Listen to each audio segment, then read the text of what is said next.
जय हिंद। आज हम लोग देखेंगे भारत के राष्ट्रीय प्रतीक चिन्ह। इससे जितने भी इंपॉर्टेंट क्वेश्चन बने हैं उसको लेके आज हम आपके बीच आए हैं। वो भी जो भी एग्जाम में बार बार पूछे जाते हैं वैसा ही क्वेश्चन को आज हम लोग डिस्कस करेंगे। तो चलिए बिना देरी किए हम लोग सबसे पहला क्वेश्चन देखेंगे। भारत के राष्ट्रीय ध्वज की लंबाई और चौड़ाई का अनुपात क्या है? तो भारत के जो राष्ट्रीय ध्वज है उसका लंबाई और चौड़ाई का अनुपात क्या होगा? तो 3:2। इसका सही आंसर होगा ऑप्शन नंबर बी। इसको आप याद कैसे रखिएगा? तो लंबाई ज्यादा होता है और चौड़ाई कम होता है।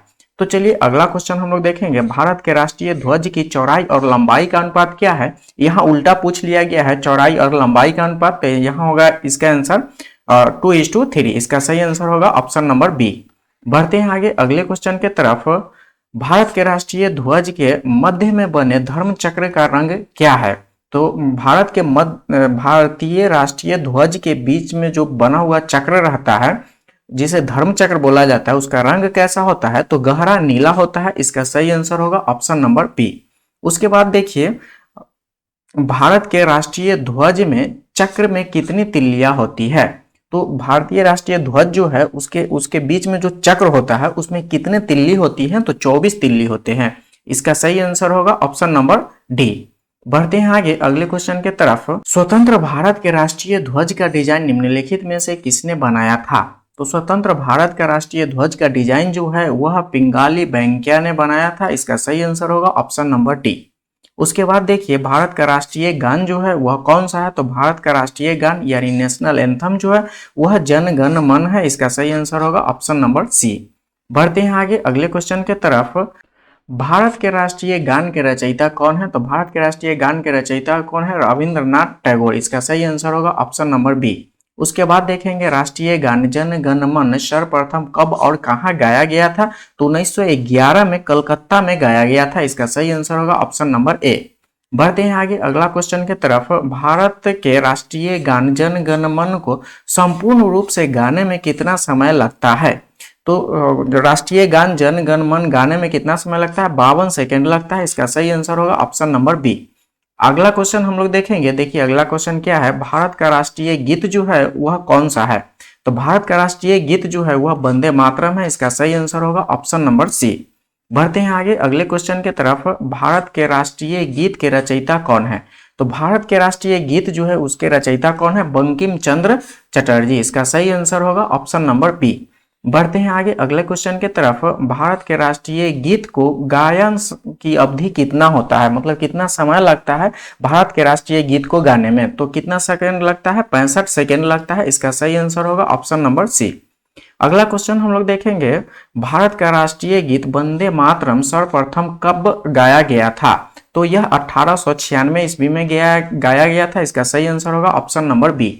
बढ़ते हैं आगे अगले क्वेश्चन की तरफ। भारत का राष्ट्रीय गीत वंदे मातरम किस ग्रंथ से संकलित है? तो वंदे मातरम जो है वह आनंद मठ से लिया गया है। इसका सही आंसर होगा ऑप्शन नंबर डी। आकाशवाणी और दूरदर्शन के दैनिक कार्यक्रमों की शुरुआत किससे होती है? तो राष्ट्रीय गीत से होती है। इसका सही आंसर होगा ऑप्शन नंबर बी। बढ़ते हैं आगे अगले क्वेश्चन की तरफ। सारनाथ स्थित राष्ट्रीय स्तंभ का कौन सा भाग राष्ट्रीय प्रतीक के चिन्ह के रूप में लिया गया है? तो राष्ट्रीय प्रतीक के चिन्ह के रूप में शीर्ष भाग को लिया गया है। इसका सही आंसर होगा ऑप्शन नंबर ए। बढ़ते हैं आगे अगले क्वेश्चन के तरफ। भारत के राष्ट्रीय प्रतीक में निम्नलिखित में से कौन सा पशु नहीं है? तो इसमें कौन सा नहीं है? सिंह है, सांड है और घोड़ा भी है। तो हिरण नहीं है। इसका सही आंसर होगा ऑप्शन नंबर डी। बढ़ते हैं आगे। भारत के राष्ट्रीय प्रतीक के चिन्ह में कितने शेर दिखाई देते हैं? तो 3 शेर दिखाई देते हैं। इसका सही आंसर होगा ऑप्शन नंबर सी। बढ़ते हैं आगे अगला क्वेश्चन की तरफ। भारत का राज्य चिन्ह अशोक महान द्वारा सारनाथ में स्थापित सिंह स्तंभ से लिया गया है। इस राज्य चिन्ह में मूल स्तंभ में कितने सिंह है? तो कितने सिंह है? 4 सिंह है। इसका सही आंसर होगा ऑप्शन नंबर सी। बढ़ते हैं आगे अगला क्वेश्चन के तरफ। भारत के राष्ट्रीय संवत के रूप में किस संवत को मान्यता प्रदान की गई है?